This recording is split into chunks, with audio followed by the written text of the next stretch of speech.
এই যে দেখতে পাচ্ছেন কত সুন্দর গলদা চিংড়ি। আজকে আমি এই চিংড়ি লাউ দিয়ে রান্না করব, আপনাদের সাথে শেয়ার করব।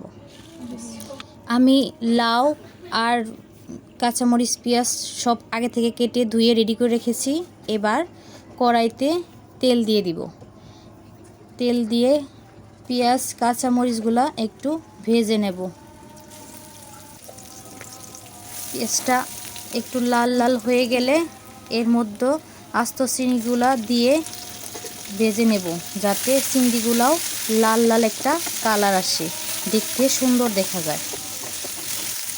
দেখুন অলরেডি অনেক সুন্দর কালার এসে গেছে।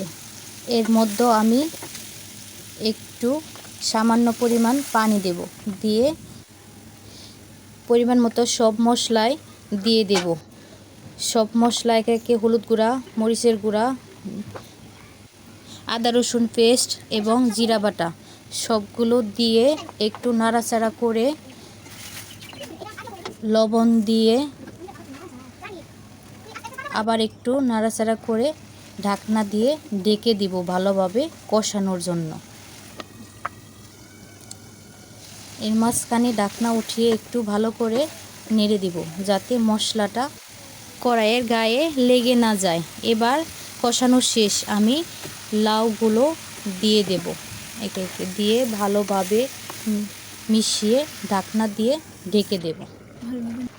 এবার ভালো করে কষিয়ে নেব। লাউটা সিদ্ধ না হওয়া পর্যন্ত আমি জাল করব ঢাকনা দিয়ে ঢেকে।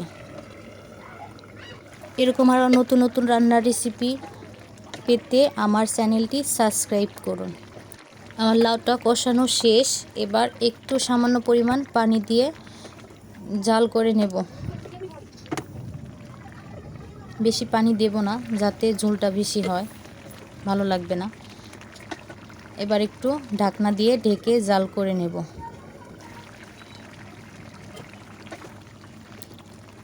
এবার ফ্রোজেন করা ধনেপাতাগুলো দিয়ে দিলাম, দিয়ে ভালো করে মিশিয়ে আর একটু জাল করে নেব। আমার লাউ রান্না শেষ। আমার ভিডিওটি শেষ পর্যন্ত সবাইকে দেখার জন্য অনেক ধন্যবাদ। ভালো থাকবেন সবাই।